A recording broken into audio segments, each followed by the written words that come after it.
வணக்கம். இன்றைய தலைப்புச் செய்திகள். சர்வதேச தளமான த கான்வர்சேஷன் இந்திய பிரதமர் மோடிக்கு முதலிடம் கொடுத்துள்ளது. தமிழகத்தில் 2 நாள் ஊரடங்கு தளர்வுகளால் கொரோனா பரவல் விஸ்வரூபம் எடுக்குமா? கொரோனா தொற்றை மிக மோசமாக கையாண்ட தலைவர்களின் பட்டியலில் இந்திய பிரதமர் மோடிக்கு முதலிடம் கொடுக்கப்பட்டுள்ளது. ஆஸ்திரேலியாவை தலைமையிடமாக கொண்டு செயல்பட்டு வரும் த கான்வர்சேஷன் கொரோனா தொற்றை மிக மோசமாக கையாண்ட தலைவர்கள் யார் என ட்விட்டரில் கருத்து கணிப்பு எடுத்துள்ளது. அதில் 90 விழுக்காட்டிற்கும் மேலானோர் இந்திய பிரதமர் நரேந்திர மோடியை குறிப்பிட்டுள்ளனர். ஆக்சிஜன் இன்றியும் உயிர்காக்கும் மருந்துகள் இன்றியும் கொரோனா நோயாளிகள் மருத்துவமனையில் பரிதாபமாக இறந்து கொண்டிருக்கின்றன. நாட்டின் இத்தகைய சோகத்திற்கு இந்தியர்கள் குற்றம் சாட்டும் ஒரே மனிதர் என்றால் பிரதமர் திரு நரேந்திர மோடியாக இருக்கிறார். கொரோனா 2வது பரவலை தடுக்க மோடி அரசு போதுமான நடவடிக்கைகளை எடுக்கவில்லை. குறிப்பாக மத விழாவை அனுமதித்தது மிக பெரும் தொற்று பரவலுக்கு காரணமாகிவிட்டதாக த கான்வர்சேஷன் குற்றச்சாட்டு அளித்துள்ளது. தமிழகத்தின் முதல்வர் மு.க. ஸ்டாலின் அவர்கள் கொரோனா பரவலை தொடர்ந்து 15 நாட்கள் ஊரடங்கு அமல்படுத்தினார். மேலும் கொரோனா பரவல் அதிகரித்த நிலையில் ஊரடங்கை நீட்டிப்பதற்காக 2 நாட்கள் தளர்வுகள் கொடுத்ததால் மக்கள் பட்டியிலிருந்த செம்மறியாட்டை திறந்து விட்டது போல கடை வீதிகளில் குவிந்தனர்.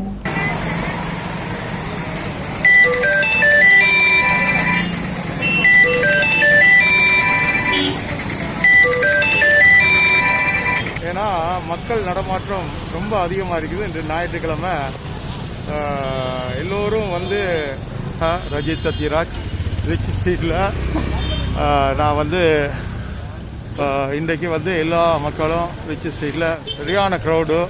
இன்றைக்கி ஞாயிற்றுக்கிழமை இன்றைய தருணத்தில்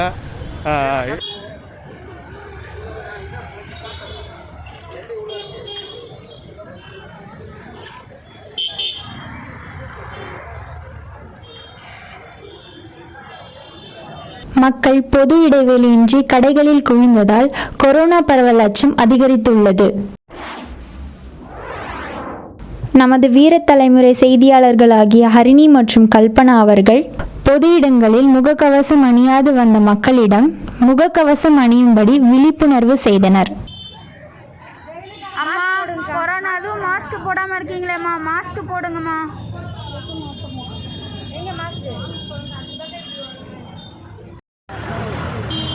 எங்க மாஸ்க் காணோம் உங்களுக்கு?